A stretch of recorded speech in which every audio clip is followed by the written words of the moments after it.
अस्सलाम वालेकुम बच्चों। केमिकल इक्विलिब्रियम और रिएक्शन काइनेटिक्स का ये बड़ा अच्छा हैवी टेस्ट था।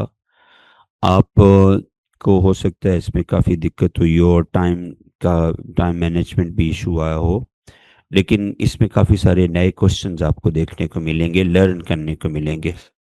इस टेस्ट में मार्क्स की निस्बत आप ये देखने की कोशिश कीजिएगा कि आपने कितना और मज़ीद लर्न किया है क्वेश्चंस को। फॉर सॉलिड टू लिक्विड पहला क्वेश्चन देख रहे हैं। There is only one temperature at 1 atm eight which the two faces को एग्जिस्ट। तो को एग्जिस्ट दो फेसेस पे सॉलिड इंटू लिक्विड जहाँ करेंगे वो मेल्टिंग पॉइंट होगा। एक इसमें रैंकिन टेम्परेचर था, ये टेम्परेचर की एक टाइप है, जैसे सेल्सियस है, जैसे फ़ारेनहाइट है वगैरह। ट्रिपल पॉइंट एक ऐसे पॉइंट को कहते हैं जिसपे तीनों स्टेट्स ऑफ मैटर को एग्जिस्ट करती हैं एट इक्विलिब्रियम। जैसे 0 डिग्री सेल्सियस वाटर के लिए, उसमें वाटर वेपर भी होंगे, लिक्विड वाटर भी होगा, सॉलिड भी होगा। लेकिन चूंकि हमें सिर्फ सॉलिड टू लिक्विड की बात कर रहा है क्वेश्चन में, तो हम सिर्फ मेल्टिंग पॉइंट टिक करेंगे। Charlie, a chemical reaction is in equilibrium, then which of the following statement is wrong. जब कोई केमिकल रिएक्शन इक्विलिब्रियम में होता है तो उसका rate of forward and backward reaction equal होता है, अल्फा ठीक है। कंसंट्रेशन ऑफ ऑल सब्सटेंसेस और कांस्टेंट, ना तो रिएक्टेंट्स की कंसंट्रेशन में इजाफा हो रहा होता है और ना प्रोडक्ट्स की कंसंट्रेशन में कमी हो रही होती है, तो ये भी ठीक है। यानी प्रोडक्ट्स और रिएक्टेंट की रेशो कांस्टेंट होती है, ये भी ठीक है। तो चार्ली पे लिखा हुआ है प्रोडक्ट और रिएक्टेंट वेरीज कॉन्टिन्यूसली, नहीं वो वेरी नहीं होते। वो वेरी जो होते हैं वो ये है कि जितने रिएक्टेंट्स प्रोडक्ट्स बनने हैं उतने ही प्रोडक्ट से वापस रिएक्टेंट में उसी टाइम पे कन्वर्ट हो जाने हैं। तो वो वेरी नहीं रहनी, कांस्टेंट रहनी है रेशो। इसलिए डेल्टा इनकरेक्ट था और इनकरेक्ट ही आपको बताना था। तीसरे नंबर पे है in lime kiln the reversible reaction calcium carbonate से CaO सॉलिड बन रहा है और CO2 proceeds to completion because of what. एक ही तरीका ये है, एक ही तरीका है ज़्यादा से ज़्यादा रिएक्शन को फॉरवर्ड में ले जाने का, और वो ये कि जो हमारे प्रोडक्ट्स हैं, CO2 प्रोडक्ट जो है हमारी एक, इस प्रोडक्ट की कंसंट्रेशन को हम लोग क्या कर लें, इसको वहाँ से इवेपोरेट आउट कर लें, स्केप आउट कर लें। तो जैसे जैसे प्रोडक्ट निकलता है, डिक्रीज इन या removal of products will take the reaction in forward direction, तो beta will be right option. एक चार्ली था कैल्शियम कार्बोनेट इज एडेड। अब ये एडेड जो है ना, कैल्शियम कार्बोनेट की एडिशन, ये तो आपने एक ही दफ़ा किल्न में अपनी भट्टी में जितना लेना था ले लिया, अब बार बार तो उसको ऐड नहीं करना ना फॉरवर्ड में ले जाने के लिए। तो रिएक्शन हो रहा था, बस जो अमाउंट चाहिए थी रिएक्टेंट की वो ले ली, तो चार्ली नहीं आएगा इसमें। हाई टेम्परेचर की बात हम इसलिए नहीं कर सकते कि हमें गैसियस रिएक्शन, इस रिएक्शन का पता नहीं, एक्सो एंडो से रिलेशन का डिटेल नहीं पता। और हाई प्रेशर भी इम्पैक्ट नहीं करेगा, क्योंकि उलट इम्पैक्ट करेगा, rather CO2 gas will go back to form calcium carbonate. तो इसका राइट ऑप्शन बीटा ठीक है। Number 4, chemical reaction is in equilibrium. Addition of the catalyst would not result in increase in the amount of heat evolved in the reaction. Heat evolve या absorb के साथ catalyst का कोई ताल्लुक नहीं है, और कैटलिस्ट का इस बात से भी ताल्लुक नहीं है कि रिएक्शन की यील्ड कितनी है, अमाउंट ऑफ प्रोडक्ट। उसने तो रेट ऑफ फॉरवर्ड और रिवर्स रिएक्शन को बढ़ाना है सेम स्पीड पे, और रिएक्शन को एक नया पाथ देकर, ताकि इक्विलिब्रियम क्विकली अटेन हो जाए, बस ये उसका काम है। Number 5, a cylinder fitted with a movable piston contain the liquid water in equilibrium with water vapors at 25 degrees Celsius. Which action results in the decrease in the equilibrium vapor pressure? एक container है, उसमें liquid के बंद molecules हैं, liquid के molecules के ऊपर lid है, मूवेबल पिस्टन है, मॉलिक्यूल वेपर में जाते हैं और वेपर से फिर वो वापस आते हैं। थोड़ी देर बाद इक्विलिब्रियम आ जाता है, और इक्विलिब्रियम पर वेपर प्रेशर, जो pressure of the vapours of the liquid है on the surface of the liquid, उसको आप वेपर प्रेशर कहते हैं। अब वो कहता है कि आपने क्या एक्शन परफॉर्म करना है कि डिक्रीज हो जाए इक्विलिब्रियम, वेपर प्रेशर जो है वो कम हो जाए। देखो, वेपर प्रेशर कुछ बातों पे डिपेंड नहीं करता, अमाउंट पे डिपेंड नहीं करता, इसलिए अमाउंट ऑफ वेपर निकालने या लिक्विड की अमाउंट डालने से या निकालने से कोई फर्क नहीं पड़ेगा। वॉल्यूम ऑफ द लिक्विड पे डिपेंड नहीं करता, अमाउंट ऑफ द लिक्विड पे नहीं डिपेंड करता, वॉल्यूम ऑफ द लिक्विड पे डिपेंड नहीं करता, surface area of the liquid पे डिपेंड नहीं करता। तो अब वो फिर क्या करेंगे, जब आप उसमें सॉल्ट ऐड कर दोगे तो ये एक कॉलिगेटिव प्रॉपर्टी है हमारे पास के addition of the impurity in the solvent decreases its melting point या इंक्रीजेज इट्स बॉइलिंग पॉइंट या lowering of vapour pressure will take place. तो कॉलिगेटिव प्रॉपर्टी जो है में से एक प्रॉपर्टी है हमारे पास लोअरिंग ऑफ वेपर प्रेशर। तो अगर आप इक्विलिब्रियम वेपर प्रेशर कम करना चाह रहे हो तो सॉल्ट डाल दो। सॉल्ट डालने से होता ये है कि सरफेस पे सिर्फ सॉलिड के लिक्विड के मालिक्यूल्स ही नहीं होंगे, सरफेस पे जगह जगह सॉलिड सॉल्वेंट सल्यूट के मालिक्यूल भी, सॉल्ट के मालिक्यूल भी होंगे। तो हर जगह से इवेपोरेशन नहीं हो पाएगी, लेकिन जिस जगह पे आके प्रेशर लगाना है वो हर जगह सेम है। तो वेपर प्रेशर जो है वो कम हो जाएगा बेटे, थोड़ा पहले वाले से कम हो जाएगा।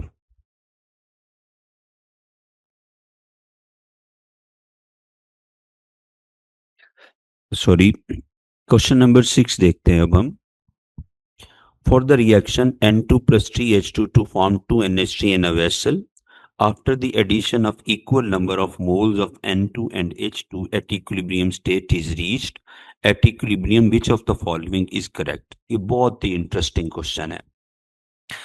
आपने कहा आपने दोनों रिएक्टेंट्स के इक्वल मोल्स ऐड किए। मैं सपोज करता हूं कि इसके भी आपने 1 मोल डाल दिए और इसके भी आपने 1 मोल जो है वो ऐड कर दिए, इक्वल मोल्स डाल दिए। तब प्रोडक्ट हमारे पास तो कोई नहीं होगी। अब रिएक्शन कहता है कि जब इक्विलिब्रियम अटेन हो जाएगा तो 2 अमोनिया बन रहे हैं। हमने जब हम इक्विलिब्रियम कांस्टेंट एक्सप्रेशन लिखते हैं तो हम कहते हैं 2 अमोनिया का मतलब हम लेते हैं कि 2 x मोल अमोनिया बन गए हैं। तो अब आपकी बैलेंस केमिकल इक्वेशन क्या कहती है कि अगर 2 अमोनिया यूज हो रहे हैं, सॉरी बन रहे हैं, तो 3 हाइड्रोजन कंज्यूम हो रहे हैं। 2 अमोनिया बनाने के लिए 3 हाइड्रोजन यूज होंगे। 2 अमोनिया बनाने हैं तो 3 हाइड्रोजन यूज होंगे, कंज्यूम होंगे।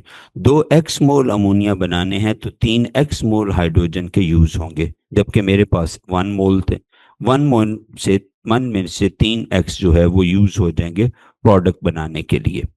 इक्वेशन के पास जाएं, वो कहती है अगर 2 अमोनिया बनाने हैं तो 1 नाइट्रोजन जो है वो कंज्यूम होगा। 2 अमोनिया के लिए 1 नाइट्रोजन कंज्यूम होता है। 2 x मोल अमोनिया बनाने पड़े तो 1 x मोल नाइट्रोजन का यूज होगा अकॉर्डिंग टू बैलेंस इक्वेशन। ये 2 हो तो ये 1 होता है, 2 अमोनिया हो तो 1 N2 होता है। तो 2 x मोल अमोनिया हो तो 1 x मोल N यूज होगा। 1 - x जो है वो इक्विलिब्रियम पर नाइट्रोजन रह जाएगा। अब आप अंदाजा लगा लो, दोनों 1 1 थे, एक में से 3x निकल रहा है, एक में से x निकल रहा है। एक तो ज्यादा किस में से निकल रहा है, हाइड्रोजन ज्यादा यूज हो रहा है, तो हाइड्रोजन की कंसंट्रेशन जो है वो क्या हो जाएगी, कम। और नाइट्रोजन की कंसंट्रेशन इक्विलिब्रियम पे कंपैरेटिवली ज्यादा होगी, क्योंकि हाइड्रोजन ज्यादा कंज्यूम हुआ है नाइट्रोजन की निस्बत, क्योंकि हाइड्रोजन 3 पार्ट्स कंज्यूम होता है जब नाइट्रोजन 1 पार्ट कंज्यूम होता है। तो विच of the following is not homogeneous equilibrium? Reactants और प्रोडक्ट्स अगर सेम फिजिकल स्टेट में ना हो तो वो होमोजीनियस इक्विलिब्रियम नहीं होता, हेट्रोजीनियस इक्विलिब्रियम होता है। इसमें चार्ली में चूंकि कार्बन सॉलिड है, बाकी सब गैसेज है, तो ये हेट्रोजीनियस इक्विलिब्रियम है। 8. For the reaction CO plus H2O to form CO2 and H2 at a given temperature, the equilibrium amount of CO2 can be increased by। Product बनाना चाह रहे हो तो एक तरीका ये है कि रिएक्टेंट्स ऐड कर दो, reaction will move in the forward direction. तो इसमें रिएक्टेंट है CO, तो increasing the amount of CO will take the reaction in forward direction. Number 9, if Kc is greater than 1। अब आपको पता है Kc क्या है? Kc is equal to, you know Kc क्या है, equilibrium constant is equal to concentration of products over concentration of कौन भला, रिएक्टेंट्स। तो अब आप देखो अगर Kc 1 से ज़्यादा है तो इसका मतलब है रिएक्शन ज़्यादा फॉरवर्ड डायरेक्शन में होगा। और इसका एक ये भी मतलब है कि ऊपर न्यूमरेटर बड़ा है और रिएक्टेंट्स यानी डिनोमिनेटर कम है, तो प्रोडक्ट और रिएक्टेंट की रेशो में भी फर्क है। और फॉरवर्ड रिएक्शन ज़्यादा होगा जब भी Kc की वैल्यू 1 से लार्ज होगी, ज़्यादा होगी। तो both A and C is right option for this. At a constant temperature, the concentration of reactant is increased at equilibrium. Equilibrium constant पे कोई फर्क नहीं पड़ेगा. Kc टेम्परेचर डिपेंडेंट है, सिर्फ वो pressure, volume, concentration of reactant या product से अनअफेक्टेड रहता है. चार्ली. 11वां, the equilibrium constant for the equilibria SO2 plus half O2 to form SO3. SO2 plus half O2 to form SO3 के लिए ये K1 है और 2SO3 to form 2SO2 plus O2 के लिए ये है हमारे पास K2. तो रिलेशनशिप क्या है? आप देखो आपने किया क्या है. आपने इस इक्वेशन 1 को, इस इक्वेशन 1 के साथ दो काम किए हैं. आपने इस इक्वेशन को इन्वर्ट किया है पहले, और फिर आपने इस इक्वेशन को सबको मल्टीप्लाई कर लिया है. किससे भला? बाय 2. 2 से मल्टीप्लाई किया है बाय द फैक्टर 2. 2 के फैक्टर से इक्वेशन को मल्टीप्लाई किया है. अगर आप इक्वेशन को इन्वर्ट करते हैं तो जो k है वो भी इन्वर्ट हो जाएगा. तो जो नया K2 होगा वो पुराने के 1 ओवर K1 हो जाएगा. अगर इक्वेशन इन्वर्ट की है तो k will be reversed, k will be inversed. और फिर जिस डिजिट से भी मल्टीप्लाई किया है, जिस फिगर से भी मल्टीप्लाई किया है, वही फिगर उसकी पावर बन जाएगा 1/2. तो दो बातें हुई, दो बातें सीखी आपने. जब किसी इक्वेशन को इन्वर्ट कर लोगे तो नया केसी जो है वो पुराने केसी का जो नया केसी होगा वो बराबर होगा 1 ओवर ओल्ड केसी. बेटा 1 ओवर ओल्ड K1, जैसे K1 है तो 1 ओवर K1. और दूसरा ये कि जब आप उसको किसी डिजिट से मल्टीप्लाई करते हो, सारी इक्वेशन के कोफिशिएंट्स को मल्टीप्लाई करते हो, तो जिस फैक्टर से भी मल्टीप्लाई करते हो, यहाँ पे SO3 को 2SO3 कर दिया, SO2 को 2SO2 कर दिया, O2 को 1O2 कर दिया, 2 से मल्टीप्लाई कर दिया, तो जो भी उसका कोफिशिएंट है जिससे उससे मल्टीप्लाई किया वही एक्सपोनेंट बन जाएगा. नंबर ये हो गया हमारे पास 11. 12. For the reaction 3x plus y plus heat to form x3y, the amount of x3y at equilibrium is affected by. देखो ये यहाँ पे हीट ऐड हो रही है. हीट ऐड होने का मतलब है ये एक एंडोथर्मिक प्रोसेस है. दूसरा, रिएक्टेंट के 3 जमा 1 4 मोल्स हैं. 4 मोल्स को ज़्यादा जगह चाहिए होती है. प्रोडक्ट का 1 मोल है, 1 मोल को कम जगह चाहिए होती है. तो प्रेशर चेंज करने से भी फर्क पड़ेगा. तो टेम्परेचर और प्रेशर दोनों रिएक्शन को डिस्टर्ब कर सकते हैं. Alpha. 13. If 340 gram of the mixture of N2 and H2 react to form 20% yield of ammonia, the mass product would be. ये बेसिकली कैलकुलेशन तो है पहले यूनिट की, यूनिट 1 की, लेकिन यहाँ चूंकि अमोनिया 100% नहीं बनता तो उस कॉन्टेक्स्ट में ये बात कर रहा है हमसे. अच्छा, होना ये चाहिए कि जब आप 1 मोल हाइड्रोजन नाइट्रोजन को 3 मोल हाइड्रोजन से रिएक्ट करेंगे तो 2 मोल अमोनिया बनेंगे. नाइट्रोजन की मैस याद है 28 ग्राम, और 3 हाइड्रोजन की याद है किसी को? 3 × 2 6 ग्राम. तो 28 और 6 ये बनते हैं 34 ग्राम. तो एक और नाइट्रोजन की एक की मैस याद है 14, तो 3 हाइड्रोजन 14 जमा 3 ये कितने हो गए? 17 × 2 बेटा, ये भी 34 gram. Law of conservation of mass. अब होना यही चाहिए कि 34 ग्राम अगर रिएक्टेंट हैं तो उनसे 34 ग्राम ही प्रोडक्ट बनने चाहिए. आपने कहा हमारे पास 340 ग्राम रिएक्टेंट हैं तो उनसे प्रोडक्ट भी 340 ग्राम ही बननी चाहिए थी. अगर 100% यील्ड होती तो law of conservation of mess के मुताबिक कुछ भी वेस्ट नहीं होता. तो 340 ग्राम ऑफ रिएक्टेंट जो है वो 340 ग्राम प्रोडक्ट बनाएंगे. अगर ये यील्ड कब होगी? ये तब मुमकिन होगा जब यील्ड कैसी है? 100% यील्ड है. लेकिन आप कहते हो रिएक्शन में सिर्फ 20% प्रोडक्ट बना है. तो अब मैं कैलकुलेट करूंगा. मैं कहूँगा अगर 100% यील्ड होती अगर मेरे रिएक्शन की, तो 340 ग्राम से 340 ग्राम ही प्रोडक्ट बनता. अगर 1% यील्ड होती रिएक्शन की तो 340 डिवाइडेड बाय 100 पर आनी चाहिए प्रोडक्ट की अमाउंट. लेकिन यील्ड सिर्फ 20% है, तो 20% अगर ये है तो ये होना चाहिए 340 over 100 multiplied by 20.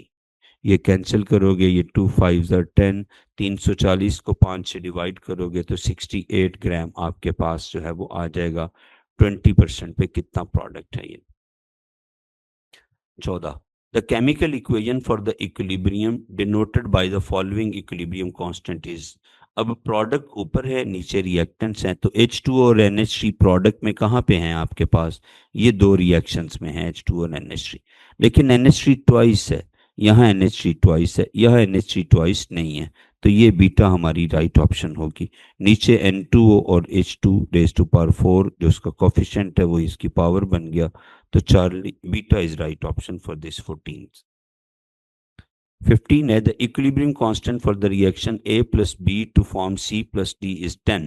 If the rate constant for the forward reaction is 200, the rate constant for the backward reaction is। ये फॉर्मूला लगा लीजिएगा और कैलकुलेट कर लीजिएगा, मैं कैलकुलेट नहीं कर रहा बेटे। Kc is equal to Kf over Kr and Kr will be equal to Kf over Kc। आपके पास आंसर आ जाएगा alpha. 16, for the reaction Ag2CO3 to form Ag2O plus CO2, Kp is 3.2 into 10 to minus 2 atm at 298 Kelvin and 1.5 atm at 500 Kelvin। ये बड़ी ख़ास तरह की equation है और बड़ा ही मज़े का रिएक्शन है, ये बड़ा मज़े का क्वेश्चन है। इक्विलिब्रियम कांस्टेंट Kp की वैल्यू है 0 डिग्री सेल्सियस पे यानी 298 केल्विन पे 3.2 इंटू 10 पर माइनस 2 एटीएम। Kp की वैल्यू कम है कम टेम्परेचर पर, जबकि जब टेम्परेचर 298 केल्विन से बढ़ा के 500 केल्विन करते हैं यानी टेम्परेचर बढ़ा देते हैं, तो जो Kc की या Kp की वैल्यू है वो भी खासी बढ़ जाती है 1.5 एटीएम। यानी टेम्परेचर बढ़ाने से K की वैल्यू बढ़ेगी, टेम्परेचर बढ़ाने से अगर Kc की वैल्यू बढ़ती है या Kp की वैल्यू बढ़ती है तो ये एंडोथर्मिक रिएक्शन हुआ करता है। और अगर टेम्परेचर बढ़ाने से Kc की वैल्यू कम हो रही हो तो इसका मतलब है वो कहेगा मैं पहले ही हीट इवॉल्व कर रहा हूँ, आप मुझे और टेम्परेचर दे रहे हो, मैं नहीं होता। तो टेम्परेचर को बढ़ाने से Kc की वैल्यू कम हुआ करती है, एक्सोथर्मिक रिएक्शन में ये वैल्यू कम हो चली जाती है। Delta is right option, the forward reaction is endothermic, क्योंकि फॉरवर्ड रिएक्शन में जैसे ही हमने टेम्परेचर बढ़ाया रेट कांस्टेंट जो है Kp इक्विलिब्रियम कांस्टेंट की वैल्यू बढ़ गई यानी ज़्यादा प्रोडक्ट्स बन गई। For the reaction Fe2O3 plus 3H2 to form 2Fe plus 3H2O। एक बात मुझे नहीं पता आपने पढ़ी है कि नहीं पढ़ी, pure solids and liquids don't appear in equilibrium equation। Equilibrium की इक्वेशन में अगर प्योर सॉलिड्स या लिक्विड्स हैं तो उनको हम लोग मेंशन नहीं करते, सिर्फ गैसियस कंपोनेंट्स की बात करते हैं, सिर्फ हम लोग गैसियस कंपोनेंट्स की बात करते हैं, इनकी बात नहीं करते। तो आपने देखा कि Kp is equal to Kc into RT raise to power क्या हो गया डेल्टा N। तीन प्रोडक्ट्स के मोल्स हैं गैसियस, तीन ही रिएक्टेंट्स के मोल्स हैं, तो डेल्टा N इज 0, तो RT raise to power 0 is equal to 1, तो Kp will be equal to Kc। Right option is alpha for this, क्योंकि हमने सिर्फ गैसियस कंपोनेंट्स की बात करनी है, दूसरे कंपोनेंट्स की हमने बात इसमें नहीं करनी। फिर 18th क्वेश्चन है हमारे पास, in a reaction A plus B to form 2C, the initial concentration of A and B were same, कितनी भला 1 molar। At equilibrium 33.3% of equilibrium mixture is C, what is the Kc of this reaction। ये भी बड़ा ही एक question है जिसको कि solve करना चाहिए, बड़ी एहतियात के साथ जिसको कि हल करना चाहिए। सो A एंड B है, दो C बना रहे हैं, A और B रिएक्ट करके 2C बना रहे हैं। अगर हम कहें कि हमारे पास जो इक्विलिब्रियम पर A है वो भी 1 है, रिएक्शन शुरू में जितना लिया ये भी 1 है, तो तब जो T2C है वो तो था ही नहीं, 0 था। अब वो कह रहा है एट इक्विलिब्रियम वो 33.3% C बना है, 33.3% बना है ये C एट इक्विलिब्रियम। 33.3% अगर 100 में से देखें तो 33.3, और अगर मैं 1 में से देखूं तो ये बनता है कितना, तीसरा हिस्सा। 33.3% को समझ लें बस आप लोग प्लीज, 33.3% का मतलब है 100 में से थर्ड पार्ट, 100 में से तीसरा हिस्सा। तो 1 होगा तो हम कहेंगे 100 में से कितनवा पार्ट, 1/3 पार्ट आउट ऑफ 100।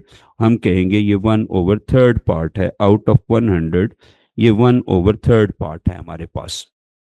ठीक, तो 2C बनाया आपने। 33.3% का मतलब है 1/3 मल्टीप्लाइड बाय 2, 2/3 इज C। अब इक्वेशन के पास चलो, वो कहती है 2C अगर बनाने हैं तो B एक यूज होगा, 1B इक्वेशन के मुताबिक। 2C बनाने हैं तो 1B यूज होगा, यानी अगर 2/3C बनाने हैं तो जो B है वो 1/3 आपका यूज होगा बेटे, 1/3 यूज होगा। 1 वो पहले था, 1/3 यूज हो गया तो हमारे पास इक्विलिब्रियम पर बचा वो 2/3। इसी तरह से फिर सुनो, जो 2C है, इक्वेशन कहती है 2C बनाने हो तो एक A यूज होगा। बैलेंस इक्वेशन कहती है 2C बनाने हैं तो एक A यूज होगा, 2C बनाने हैं तो एक A यूज होगा।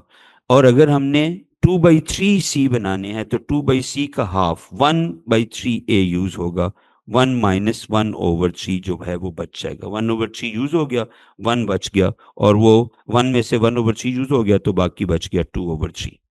अब केसी की इक्वेशन है, ऊपर लिखते हो आप C⁻², नीचे आप लिखते हो A मल्टीप्लाइड बाय B। ए की C की कंसंट्रेशन है 2/3 का स्क्वायर आ जाएगा, और A की कंसंट्रेशन भी 2/3 है, उसकी कंसंट्रेशन भी 2/3 है। Your answer will be 1। मैं एक दफा फिर रिपीट कर रहा हूं, बहुत ध्यान से और गौर से मेरी बात को आप लोग सारे सुन लो। ये कहता है 1A + B to form 2C। ए की कंसंट्रेशन 1 मोलर है, बी की कंसंट्रेशन भी हमारे पास 1 मोलर है, सी हमारे पास 2C है, लेकिन जब इक्विलिब्रियम आया तो सी है 33.3%। इसका मतलब है इक्विलिब्रियम पर हमारे पास सी जो है वो 33.3% का मतलब है आउट ऑफ 100 इट इज 33.3। और अगर कंसंट्रेशन 1 के हिसाब से देखें तो इट इज 1/3 बेटा, तीसरा हिस्सा। 2C का मतलब होगा 2 × 1/3, 2/3C है हमारे पास इक्विलिब्रियम पे। अब बैलेंस इक्वेशन कहती है कि अगर C 2 बने 2C तो B एक यूज होगा। अब C तो बना है 2/3, तो जो B यूज होगा वो 2/3 का हाफ 1/3 यूज होगा। इक्विलिब्रियम पे वो बच जाएगा 1 - 3, तो 1/3 इक्विलिब्रियम पे उसकी कंसंट्रेशन बच जाएगी 1 - 1/3, जो बनती है 2/3। सेम विद ए बेटा, तो राइट आंसर फिर वैल्यू पुट करेंगे तो हमारे पास आंसर आ जाएगा 1। In an exothermic reaction reverse reaction is favoured. Forward exo है तो उसका रिवर्स हर सूरत में कौन होगा, एंडो। और endo is favoured by the increase in temperature. ये favoured by the increase in temperature है, favoured by the increase in temperature, तो हमारा राइट ऑप्शन होगा upon heating. Which of the following combination will not produce a buffer. एक weak acid और उसका salt होना चाहिए, या वीक बेस और उसका salt. HI is a strong acid बेटा, तो जो स्ट्रॉन्ग एसिड है उनके लिए ये बात नहीं है, इसलिए alpha is not the right option. pH of the buffer given है 3.76, कंटेन 0.5 एसिटिक एसिड, तो कंसंट्रेशन ऑफ सोडियम एसीटेट।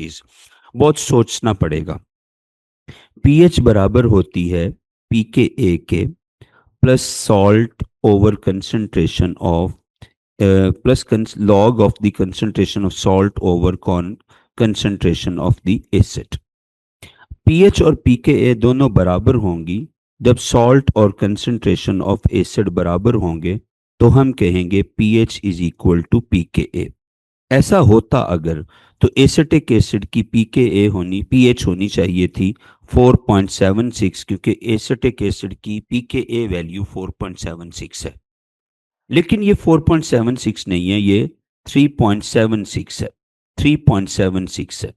3.76 का मतलब है 4.76 से एक कम, 1 लेस हो गई। जब pH लेस हो बेटा, pH लेस देन pKa हो ना, तो ये वो स्टेज होती है जब कंसंट्रेशन ऑफ सॉल्ट जो है वो कम हो जाए और कंसंट्रेशन ऑफ एसिड जो है वो बढ़ जाए, ये वो स्टेज होती है। pH is less than P, pH should have been equal to 4.76। अब ये 3.76 है, इसका मतलब है pH is less than pKa। और ये कंडीशन तब आनी है जब सॉल्ट की कंसंट्रेशन कम होनी है और एसिड की कंसंट्रेशन ज़्यादा होनी है। एसिड ज़्यादा है, अब आप खुद ही अंदाज़ा लगा लो। एसिड ज़्यादा है हमारे पास, 0.5 मोलर एसिटिक एसिड ज़्यादा है, तो सॉल्ट की कंसंट्रेशन उससे 10 टाइम्स कम होनी चाहिए। अगर ये 0.5 है तो ये 10 टाइम्स कम होनी चाहिए। सर 10 टाइम्स क्यों कह रहे हैं? क्योंकि आपने जो रेशो निकालनी है वो लॉग सॉल्ट ओवर एसिड है। तो लॉग सॉल्ट ओवर एसिड जब लॉग लेते हैं तो लॉग का जो लॉग 10 है वो 1 होता है, इसलिए ये 10 का फर्क पढ़ाना पड़ेगा कंसंट्रेशन में। 21 हो गया, अब 22।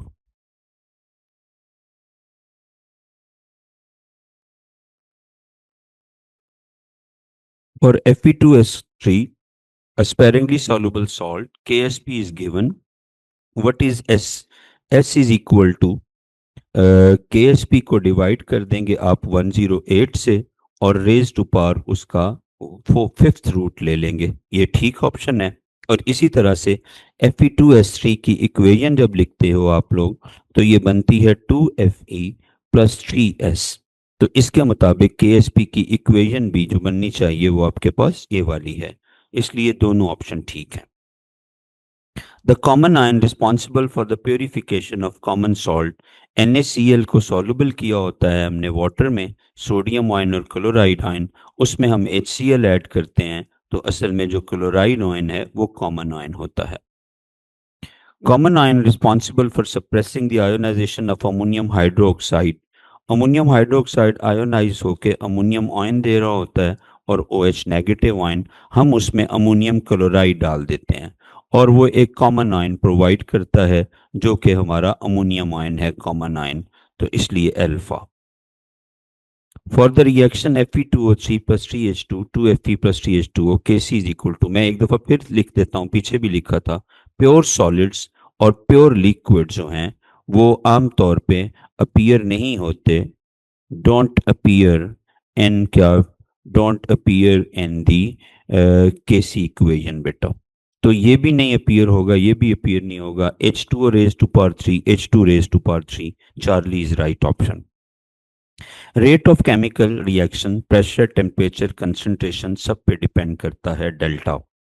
For the reaction is 27. For the reaction A plus 2B to form C, identify the correct statement. Correct statement is C beta. The rate of formation of C is half the rate of disappearance of B. Rate of formation of C is the half of the disappearance of B. आप ये देखो कि जब ये 1C है और ये 2B है, जब 1C बनता है तो बी दो यूज होने हैं, 2B कंज्यूम होता है, यूज होता है, डिसअपियर होता है, गायब होता है, खत्म होता है। जब 2C 1C बनता है तो 2B खत्म होने हैं, तो 2B जब खत्म होते हैं तो 1C बनता है, और जब 1B खत्म होगा तो हाफ C बनेगा। यानी rate of disappearance of C जो है, C का खत्म होना हाफ है the rate of disappearance of B के बेटा। इक्वेशन कह रही है ना, 2B जब खत्म होने हैं तो 1C ने बनना है, 2B जब डिसअपियर होंगे तो 1C अपीयर होगा, फॉर्म होगा, तो 2B डिसअपियर होंगे तो 1C बनेगा, फॉर्म होगा, 1B बनना है तो हाफ C, 1B खत्म होगा तो हाफ C जो है वो अपीयर होगा। तो रेट ऑफ फॉर्मेशन या appearance of C is half the rate of disappearance of B बेटा। Charlie, burning of coal is represented by the equation. The rate of this reaction is increased by, आप carbon को, कोल के lumps को, ढेलों को piece लें, grind कर लें, यानी आप क्या कर लें, सरफेस एरिया बढ़ा लें, वो बेहतर हो जाएगा। Beta is right option. The plot of concentration of one of the reactants या प्रोडक्ट्स जो है वो क्या कहलाता है, rate of equation, rate of reaction के बारे में बताता है। दो रिएक्शन, एक रिएक्शन कंसिडर कर लें, रेट गिवन है, इफ रिएक्टेंट, ये देखें रिएक्शन का ऑर्डर देखें जरा, ऑर्डर है 2 + 1 = 3। अगर reactant concentration will increase 3 times तो then rate of reaction will increase. अगर कंसंट्रेशन 1 हो तो ऑर्डर 1 रेट ऑफ रिएक्शन होगा 1।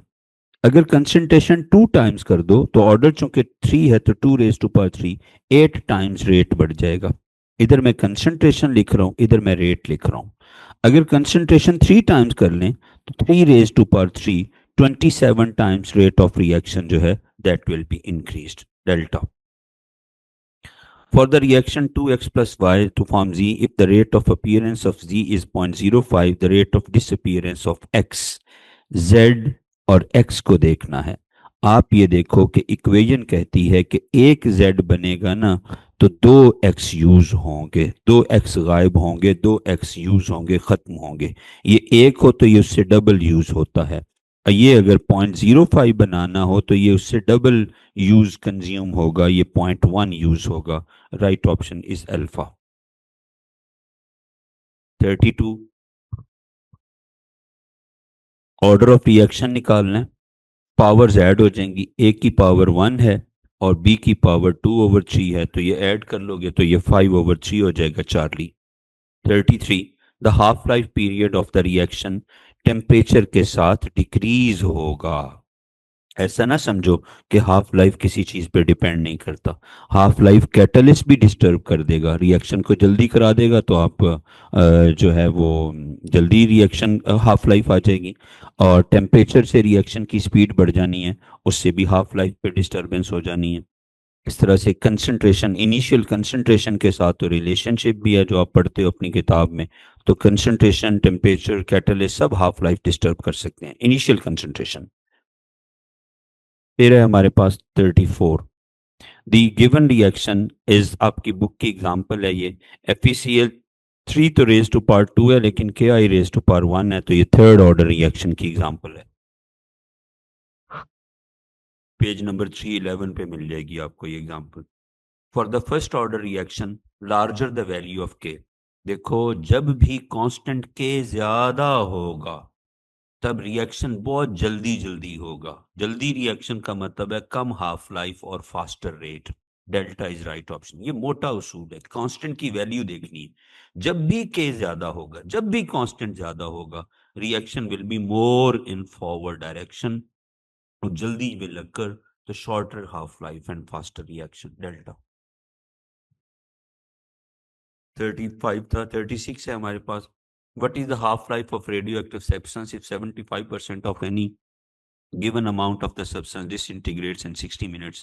तो 100% था तो 30 मिनट में वो रह गया 50 और अगले 30 मिनट में वो रह गया 25, तो टोटल डिसइंटीग्रेशन हो गई 75%। 60 मिनट लगे आपको इस काम में। Beta is right option.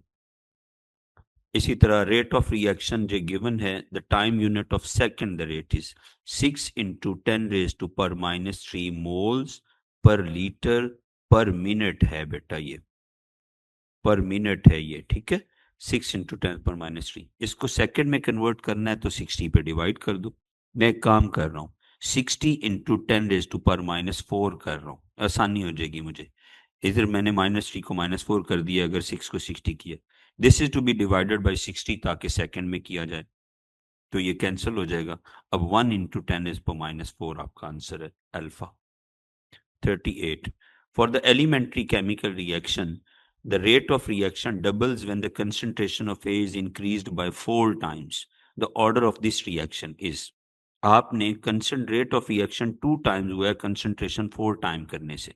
देखो अगर ये सेकंड ऑर्डर होता तो कंसंट्रेशन 2 टाइम्स करने से रेट 4 टाइम्स बढ़ना था, और कंसंट्रेशन 4 टाइम्स करने से रेट ऑफ रिएक्शन ने 8 टाइम्स बढ़ना था।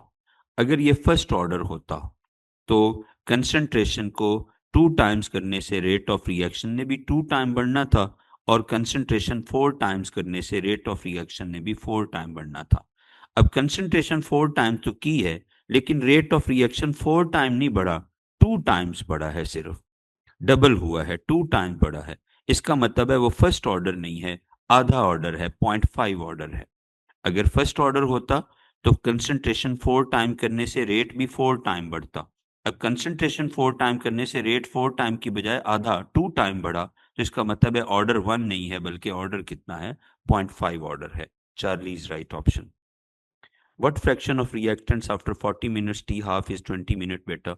1 था, 20 मिनट के बाद हाफ हो गया, अगले 20 मिनट्स के बाद वो हाफ का हाफ 1/4 हो जाएगा, टोटल टाइम हमारा 40 मिनट लग गया, 40 मिनट्स के बाद 1/4 रह जाएगा alpha. 40। Select the rate law that corresponds to. इसका तरीकाकार आपने ने काफी दफा देखा भी होगा।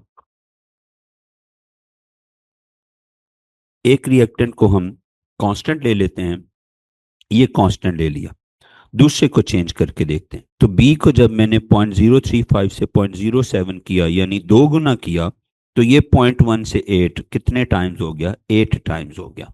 जब कंसंट्रेशन को 2 टाइम्स करें और रेट 8 टाइम्स बढ़े, 2 का क्यूब होता है 8, तो इसका मतलब है आपका ऑर्डर जो है रिएक्शन का थर्ड ऑर्डर है।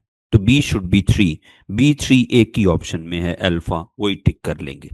वैसे दूसरे को भी कंपेयर कर लेते हैं, ये दोनों कांस्टेंट वैल्यू कर लेते हैं, 0.0035 0.035।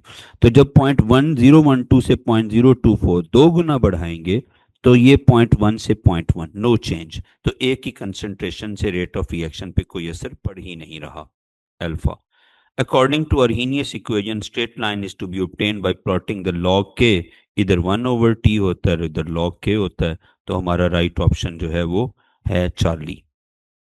42। अकॉर्डिंग टू कोलिजन थ्योरी सिर्फ इफेक्टिव कोलिजन ही रिएक्टेंट्स से प्रोडक्ट में जा सकते हैं। इफेक्टिव कोलिजन के लिए दो चीज़ें चाहिए, एक तो molecules should collide with each other with proper orientation, और दूसरा उनके पास एक्टिवेशन एनर्जी होनी चाहिए। अल्फा ठीक है।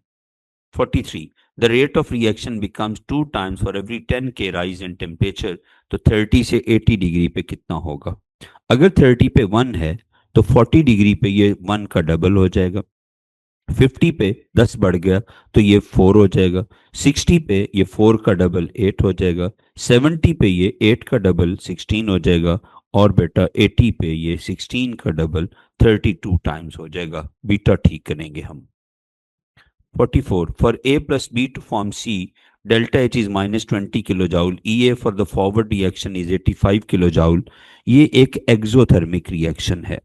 एक्सोथर्मिक रिएक्शन में रिएक्टेंट्स की एनर्जी जो है वो ज्यादा होती है और प्रोडक्ट्स की एनर्जी कम होती है। सो डेल्टा एच जो हीट इवॉल्व हुई है, रिएक्टेंट यहाँ रिएक्टेंट हैं, यहाँ प्रोडक्ट हैं, जो हीट इवॉल्व हुई है वो है -20 किलो जॉल। और फॉरवर्ड रिएक्शन की जो एक्टिवेशन एनर्जी है वो भी उसने हमें बता दी है, यहाँ से यहाँ तक वो है 85 kilo जॉल।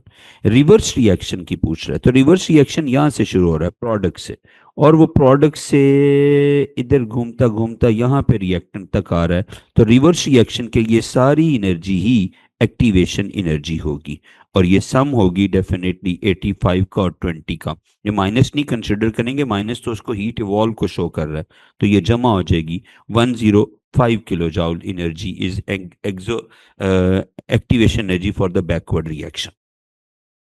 45. The role of catalyst is to change what? Catalyst सिर्फ एक्टिवेशन एनर्जी को कम कर देता है और by providing the new path to the mechanism. Beta. फिर for the reaction CH3 CHO CO, ये ऑर्डर ऑफ रिएक्शन है। Unit of rate of reaction, order of reaction 0 हो, फर्स्ट हो, सेकंड हो, थर्ड हो, फ्रैक्शनल हो, जो मर्जी हो, रेट ऑफ रिएक्शन सेम ही होता है, मोल्स पर डेसीमीटर क्यूब पर second. Beta. 44. T half life for third order reaction, अब ये इक्वेशन क्या है? half life period of any order reaction is inversely proportional to initial concentration of reactants raised to power 1 less than order of reaction। आपका ये power order of reaction 3 है, चूंकि तो 3 - 1 का आंसर आ जाना है 2। उसने जब ऊपर जाना है तो half life is directly related to a raised to power -2, तो चार्ली ऑप्शन आ जाएगा। 48. -dN2O5/dt represents what? इसमें दो चीजें हैं हमारे पास, ये एक तो ये कि ये रेट ऑफ रिएक्शन है, ये तो बिल्कुल ठीक बात है, change in concentration over change in time. दूसरा जो हमारा रिएक्टेंट है वो कम हो रहा है with the passage of time, इसलिए उसके साथ नेगेटिव आ गया। एक बात याद रखना, rate of reaction is never a negative value, never a negative, never a negative value. 3 दफा बोला है मैंने। यहां नेगेटिव सिर्फ इसलिए लिखा हुआ है कि रिएक्टेंट की कंसंट्रेशन कम हो रही है with the passage of time, इसलिए रिएक्टेंट की कंसंट्रेशन को कम शो करने के लिए नेगेटिव लिखा है। तो डीकम्पोजिशन हो रही है N2O5 की, डेल्टा करेंगे। 49 the following figure denotes the energy diagram. अभी हमने ऊपर पढ़ा ये है हमारे पास delta H enthalpy change, reactant और प्रोडक्ट की एनर्जी। ये वाई है हमारे पास फॉरवर्ड रिएक्शन की एक्टिवेशन एनर्जी। तो रिवर्स ये है, मैं पेंसिल लगा रहा हूँ, प्रोडक्ट से रिएक्टेंट वापस में। तो ये सारी की सारी energy is the activation energy for the reverse reaction, और ये एक्स और वाई दोनों का कॉम्बिनेशन होगी। This was your 49th question. Charlie is right option. Rate of reaction is commonly expressed in which of the following. सब में मोल पर litre पर सेकेंड भी आम यूनिट है, और अगर आपका गैसियस रिएक्शन है तो उसमें जो कंसंट्रेशन ऑफ रिएक्टेंट्स होती है या प्रोडक्ट्स होती है वो चूंकि पार्शियल प्रेशर की टर्म में मेजर करते हैं, तो हमारे पास ये एट ATM और मिलीमीटर ऑफ मर्करी पर सेकेंड हो जाएगा। 50 का डेल्टा ठीक ऑप्शन है। आई होप के आपने बहुत कुछ लर्न किया होगा। जैसे मैंने शुरू में बताया इसमें कि हमने बहुत सारी आपकी प्रैक्टिस MCQs बहुत सारे हैं ये जो आपको हेल्प करेंगे आइंदा। सो प्लीज इसको देखें। कोई क्वेश्चन है सर इसमें? इट डजंट लुक के कोई क्वेश्चन है। 21 ठीक है। 21 हमारे पास क्वेश्चन था, pH of the buffer is 3.76। देखो pH is equal to pKa plus log concentration of salt over acid. 20 कौन सा वाला 6 sir? 21 pH is equal to pKa plus log salt over acid. अगर सॉल्ट और एसिड दोनों की concentration बराबर हो तो pH will become equal to pKa।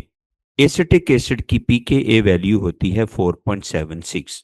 अगर सॉल्ट और एसिड दोनों बराबर होते तो pH 4.76 होती, लेकिन ये 4.76 से पूरा एक कम है, 3.76 है। वो हमें कह रहा है कि 3.76 है ये। तो जब pH कम हो जाए तो हमने 3 केसेस पढ़े हैं। pH is equal to pKa जब सॉल्ट और एसिड बराबर होते हैं, pH is less than pKa तो सॉल्ट कम और एसिड ज्यादा, और pH is greater than pKa तो फिर सॉल्ट ज्यादा और एसिड कम। अब इस केस में 3.76 का मतलब pH कम हो गई है pKa से, तो सॉल्ट की कंसंट्रेशन कम होनी है, एसिड की ज्यादा। अब एसिड तो उसने दे दिया आपको कि 0.5 मोलर है एसिटिक एसिड है, तो जो सॉल्ट है उसकी कंसंट्रेशन 0.5 से कम होनी चाहिए। वो कितनी कम होनी चाहिए? इतनी कि जब उसका ये वाला फैक्टर लॉग लो आप तो आंसर 1 आना चाहिए, ताकि वो 4.6 से माइनस होकर 3.76 हो जाए। चूंकि लॉग 10 1 होता है तो एग्जैक्ट 10 का डिफरेंस डालना पड़ेगा। तो सॉल्ट की कंसंट्रेशन 0.05 लेनी पड़ेगी ओवर एसिड की कंसंट्रेशन 0.5 है, तो ये आंसर आपके पास आ जाना है 10⁻⁻1।